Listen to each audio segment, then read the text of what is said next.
Lihat dari prinsip ilmu law of attraction, apa yang kita fokuskan dalam pikiran, perasaan, dan tindakan akan menarik situasi, kondisi, orang lain dengan energi frekuensi yang sama untuk masuk ke dalam hidup kita.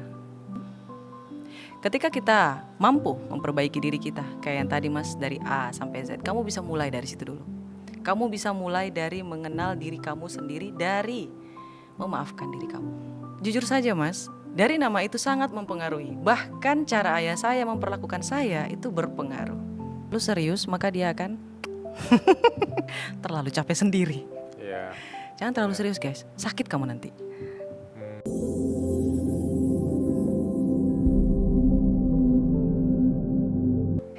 Saya adalah orang yang baru menyukai namanya sendiri 2 tahun lalu semenjak saya lahir.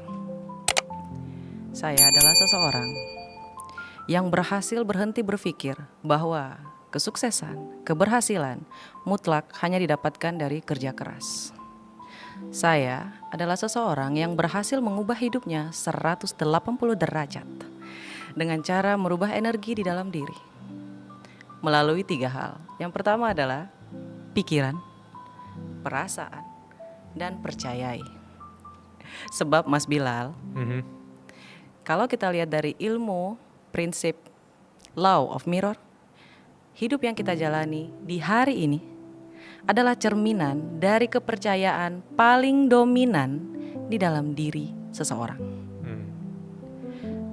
Sedangkan kalau kita lihat dari prinsip ilmu law of attraction, apa yang kita fokuskan dalam pikiran, perasaan, dan tindakan akan menarik situasi, kondisi, orang lain dengan energi frekuensi yang sama untuk masuk ke dalam hidup kita.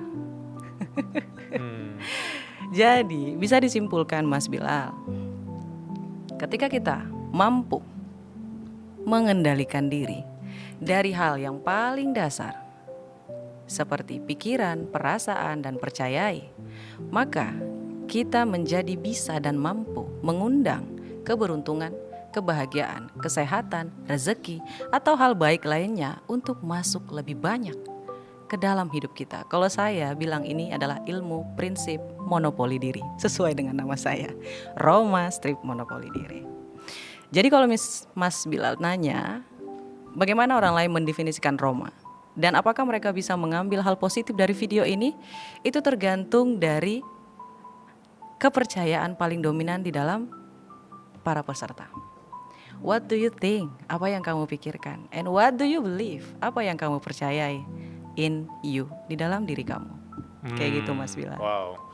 Sesimpel sejak podcast ini dimulai sampai di menit ini, I see. the way mereka ngelihat siapa orang di pembilang ini juga menentukan sekali pikiran mereka, perasaan mereka, dan tindakan mereka ke depannya. Apakah mereka langsung ambil catatan untuk mau mencatat, atau sekedar langsung kasih asumsi ini orang siapa sih? Aku bisa aja skeptis ngeliat nih orang, karena itulah bagaimana orang hidup sekarang, tentang bagaimana mereka percaya selama 5 tahun terakhir, 10 tahun terakhir. Dan itu realitanya. Yes. Kalau aku tanya ke fase titik seorang Roma, let's say 5 tahun terakhir ya, mungkin titik mulanya atau titik rendah ke menjadi versi yang sekarang, apa yang aku nggak tahu tentang Roma?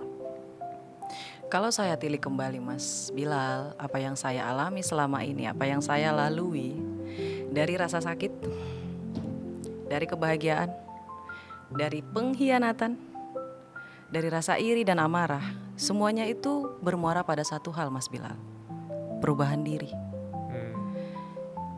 Semua ujian yang ada di dalam hidup kita harus membuat kita mampu merubah diri kita.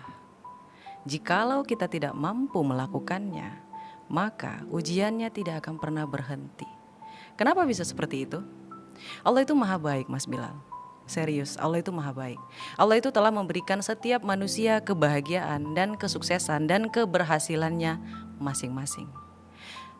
Supaya kita bisa mampu mendapatkannya, kita harus selaras frekuensinya dengan hal tersebut. Agar kita mampu mendapatkan dan menjalani yang sudah disiapkan oleh Allah Subhanahu wa taala kepada kita. Kayak gitu. Jadi kalau misalnya nih Mas, kemarin saya menyadari ini, sedari dulu, mungkin saya udah lama sukses ya, tapi masalahnya baru 3 tahun terakhir. Ketika saya menyadari ini, saya mulai fokus menata diri Mas. Saya mulai fokus memperbaiki diri dari A sampai Z. Saya menyebutnya self love. Kalau teman-teman juga mengalami hal yang sama seperti saya, memperbaiki diri dulu dari A sampai Z. Kalau kamu butuh yang namanya bantuan tentang itu, kamu bisa lihat ada di link di bio aku, Hai Roma, tentang self love seperti itu. Dan ketika kita berhasil Mas Bilal mencintai diri kita sendiri, di sini gongnya Mas Bilal.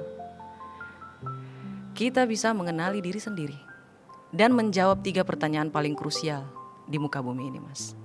Yang pertama, who are you? Siapa kamu? Pertanyaan yang kedua, what do you want? Apa yang kamu mau? Dan pertanyaan yang paling lebih kita tidak mengerti, nomor 3, what you can give? Apa yang bisa kamu berikan? Dan alhamdulillah saya berhasil menjawab pertanyaan itu Mas Bilal. Dan disinilah saya duduk bersama Mas Bilal. Masya Allah. Wow, bagus sekali ketika aku mencatat kata-kata fokus menata diri. Kayak kalimat yang sangat simpel ya, fokus menata diri. Tapi kalau digambarkan dengan lebih luas, itu lebih dari sekedar menata diri kita doang, tapi bagaimana kita berhadapan dengan orang. Yes. Bagaimana kita menyebarkan energi-energi positif dengan orang lain. Bagaimana kita menafsirkan bahwa dunia ini nggak semuanya tentang keburukan, kejahatan, tapi ada hal positif yang selama ini kita abaikan gitu. Yes. Menata diri / self love. Dan 3 pertanyaan yang senang sekali kalau aku bahas ini ya. Banyak orang yang even nggak tahu mau jawab apa kalau kita tanya who are you gitu. Ya. Apalagi kalau kita tanya kamu mau apa di hidup ini, mereka kadang aduh aku mau apa di hidup ini ya. Sampai ke kamu bisa kasih apa ke dunia ini, kadang orang nggak tahu mau kasih apa gitu. Karena mereka pikir adalah bentuk uang dan uang. No. Bagi orang-orang yang buntu dan nggak tahu kayak aku gambarkan tadi kali ya, cara mereka pelan-pelan bisa menjawab who are you-nya dan what do you want mereka, sampai ke apa yang mereka bisa kasih ke dunia ini. Gimana cara Simple Roma bisa menjelaskan itu ke mereka? Baik. Sebenarnya teman-teman semuanya, apa yang kalian alami di hari ini seperti yang disampaikan oleh Mas Bilal tadi, itu adalah hal yang paling wajar Mas. Kita sebagai manusia itu wajar, ada fasenya. Jadi tidak usah terlalu takut. Ini bukan tentang siapa yang paling cepat, siapa yang paling lambat, siapa yang paling pintar, siapa yang paling beruntung. No. Yeah. No. Jadi apakah kamu mau belajar memperbaiki diri kamu? Ketika kita mampu memperbaiki diri kita, kayak yang tadi Mas, dari A sampai Z, kamu bisa mulai dari situ dulu. Kamu bisa mulai dari mengenal diri kamu sendiri, dari memaafkan diri kamu. Memperbaiki diri dari A sampai Z itu Mas, kayak kita mulai memahami apa sih yang di dalam diri kita ini. Mulai dari dendam, kesalahan, kesengsaraan, kesakitan, rasa iri, rasa benci. Kita harus mengenali perasaan itu dulu, dari masa lalu hingga masa kini. Kita harus tahu dulu. Dan itu bisa kamu lakukan di dalam jurnal. Kamu bisa tulis apa yang kamu rasakan. Dan terkadang manusia Mas merasa dia sudah memaafkan, tapi dia belum selesai. Ya. Itu tersimpan semua Mas di identitas lamanya, di alam bawah sadarnya. Dan sadar atau tidak, mau atau tidak, jikalau kamu belum memperbaiki diri kamu yang dari dasar ini, maka identitas lama kamu yang akan menentukan apa yang kamu miliki, apa yang kamu alami, dan apa yang kamu rasakan di dalam hidup ini. Sedalam itu Mas, seluar biasa itu. Jadi kalau ada di luaran sana yang ngomong tentang self love, tentang belanja segala macam, yes itu betul, tapi itu telah melangkapi beberapa tangga. Langkah paling pertama itu masuk ke dalam diri sendiri dulu. Itulah kenapa tadi saya bukan mau jualan ya Mas ya. Ya, aman. Karena saya sudah melakukannya dan saya berhasil. Siapa tahu dengan saya duduk di sini memberitahukan kepada teman-teman, tolong lakukan jurnal, tolong lakukan afirmasi, tolong lakukan self love. It works guys, it works. Kamu bisa lakukan 3 hal ini. Aku mau masuk ke fase memaafkannya seorang Roma kali ya. Nah, Di titik apa kamu pernah ngerasa sangat tidak mencintai diri sendiri dan pelan-pelan mungkin jadi journaling, dari afirmasi kamu udah mulai memaafkan gitu. Sampai kemudian punya mental dan mindset berkelas seperti ini. Masya Allah. Siapa tahu tabarakallah. masalah kamu besar sekali sehingga kita nih yang biasa-biasa aja tuh justru bisa belajar banyak gitu. Mas, saya ini sangat pekerja keras. Wow. Tapi kalau dibilang, apakah saya sekarang sedang bekerja keras dibanding saya 10 tahun lalu? No. Roma yang di hari ini bisa dibilang saya tuh lebih cantik mainnya daripada Oke. saya. Daripada saya yang 10 tahun lalu. 10 tahun lalu Roma itu nggak bisa diem. Selalu bekerja keras, selalu keringetan, selalu melakukan fisik. Kayak gitu.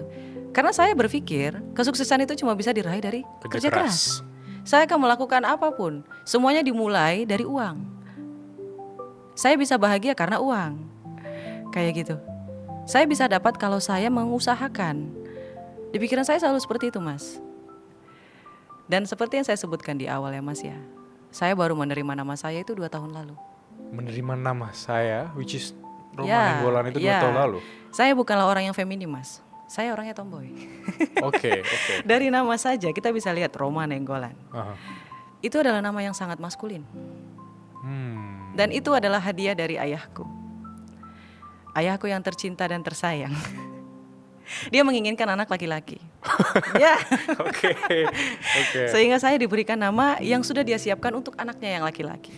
Oke. Dia tidak bisa menerima fakta bahwa saya adalah seorang perempuan yang lahir ke muka bumi ini dengan menjadi seorang perempuan, seorang ibu. Dan dia tidak bisa menerima itu. Dia masih memberikan nama yang sama yang akan dia berikan kepada putranya. Jujur saja, Mas, dari nama itu sangat mempengaruhi. Bahkan cara ayah saya memperlakukan saya itu berpengaruh. Sangat. Setelah saya mulai meluruskan kembali, ibaratnya seperti saya mulai berpakaian wanita. Menata Saya- diri, Yes, sisi menata diri ya? yes. Menerima diri dari A sampai G, sampai Z teman-teman semuanya. Dan itu memang tidak mudah, Mas Bilal. Tidak mudah di umur segini belajar tentang make up. Di saat teman saya itu sudah ahli. Oke, ya. Belajar menata berbicara seperti seorang yang perempuan yang pada harusnya tidak selengean kayak gitu. Tidak mudah. Tapi masalahnya Mas Bilal, ketika ingin mendapatkan hasil yang berbeda, tidak mungkin dilakukan dengan cara yang sama seperti yang saya lakukan 10 tahun yang lalu. Jadi buat teman-teman semuanya, ketika kamu stuck, coba dilihat, apakah kamu telah melakukan cara yang sama dan mengharapkan hasil yang berbeda? Coba dilihat. Itulah gunanya jurnal, Mas. Jurnal itu bisa membuat kita skema pikiran kita tuh. Di situ kita bisa lihat apa yang sudah saya lakukan. Kenapa hasil yang saya dapatkan seperti ini? Dari jurnal kita bisa lihat, oh, saya sudah melakukan ini, hasilnya seperti ini. Berarti apa yang harus diubah? Ini namanya jurnal koreksi diri, Mas. Ini penting sekali. Dan saya alhamdulillahnya sudah melakukan jurnal dari umur 11 tahun. Wih. 11 tahun. Cuman kalau afirmasi, manifesting, I don't know about it. Jurnal kayak diary gitu ya. Diary mungkin maybe, tapi sedari dulu memang saya selalu menuliskan what I want. Apa yang saya mau. Tapi tentang diri saya sendiri, bukan tentang orang lain. Nah, ketika saya tumbuh dewasa, 3 tahun terakhir ini saya mulai menuliskan tentang apa yang saya bisa berikan kepada orang lain. Aku tertarik mengajak Kak Roma ke sini karena di beberapa podcast tim kita juga bilang kalau mau ngomongin manifestasi kayak seru nih ajak Kak Roma gitu. Masya Allah. Which is aku mau masuk ke manifestasi dulu kali. Oke. Manifestasi adalah proses mental seseorang itu mengubah pikiran dan keyakinannya menjadi aksi. Yes. Dan dari aksi itu kemudian dia bisa jadi magnet energi, relasi dari orang-orang yang selama ini mungkin dia look up atau dia kagumi. Bisa jadi kayak tadi kita akhirnya semeja gitu ya. Dan itu kan juga bentuk manifestasi. Betul.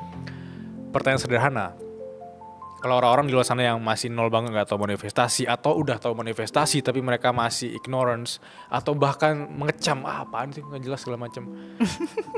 Versi Roma itu dengan bahasa yang sangat mudah dipahami apa itu manifestasi dan bagaimana pelan-pelan kita bisa menerapkan di hidup kita. Baik, Mas Bilal, sekali lagi saya akan ulangi. Teman-teman semuanya, Allah itu maha baik. Allah itu maha baik. Ketika kita menginginkan sesuatu, oke? Ucapkan secara detail. Dan contoh yang paling dekat Mas, manifestasi saya yang berhasil adalah ketemu Mas Bilal di hari ini. Masya Allah. Masya Allah ya. Saya tuliskan Mas, cuman memang tadi saya lupa bawa. Saya lupa bawa jurnalnya. Kalau nggak saya tunjukin kepada Mas Bilal. Saya menulis di situ, Alhamdulillah. Ingat guys, ingat catat. Catat, ini ilmu bagus. Kalian tulis juga sekarang ya. Alhamdulillah, saya diundang ke Suara Berkelas pada tahun 2026 dan bertemu dengan Mas Bilal. Ada di situ kata Alhamdulillah, saya diundang. Artinya itu sudah terjadi Mas Bilal.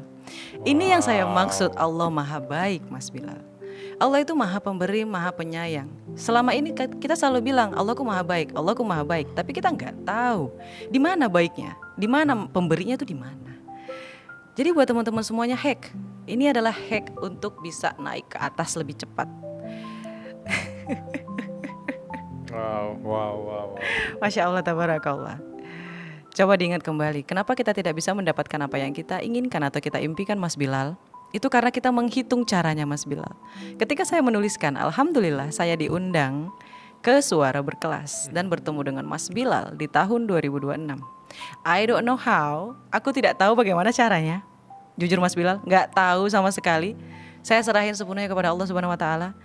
Lalu, selang beberapa bulan kemudian, saya bertemu dengan Kak JJ. Hai Kak JJ. Di Pip Talk.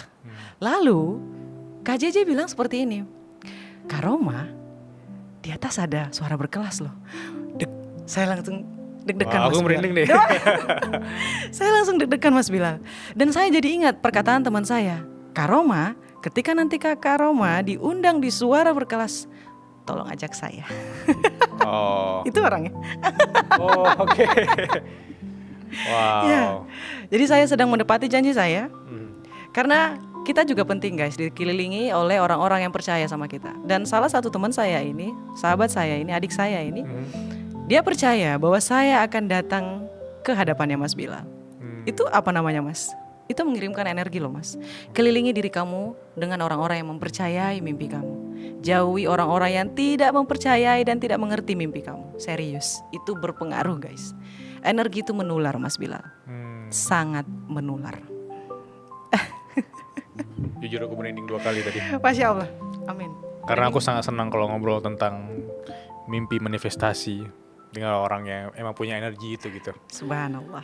Tadi aku sebenarnya ketika Kak Roma menggambarkan apa yang ada di isi hati Kak Roma, aku langsung kepikiran satu, ini nggak tahu analogi atau apa, tapi aku bisa membayangkan. Coba bayangkan, Iya. ada versi kita yang lebih baik atau versi terbaik kita di tahun 2027. Oke. Nah, versi kita 2027 itu mau kita action terus untuk akhirnya dia terrealisasi kan. Kayak dia sedang menarik kita nih. Yes. Dan kamu butuh action itu sampai kamu dianggap oleh orang kamu beruntung, padahal nggak, kita butuh action itu sampai dia beneran terjadi di 2027. Makanya tadi ketika Kak Roma bikin Alhamdulillah, aku nggak pernah bikin itu. Aku kayak wah, aku bikin deh. Alhamdulillah aku bisa kesini, alhamdulillah aku bisa dapat ini. Ya. Karena kita udah membayangkan kita udah punya itu, karena Allah Maha Baik tadi, kita butuh effort dan aksi untuk menuju ke sana. Aksi itu yang kemudian mengkonekkan kita dengan energi-energi baru. Kayak tadi JJ akhirnya bilang ada Suara Berkelas. Itu terjadi bukan sekedar kerja kerasnya doang. Yes. Wow, itu bagus banget. Itu bagus Masya Allah, tabarakallah Mas Bilal. Bahkan sedari awal juga Allah udah bilang bukan, bahwa dunia ini adalah tempat bermain. Lantas kenapa kamu terlalu serius? Siapa yang terlalu serius maka dia akan terlalu capek sendiri. Iya. Jangan terlalu serius guys, sakit kamu nanti.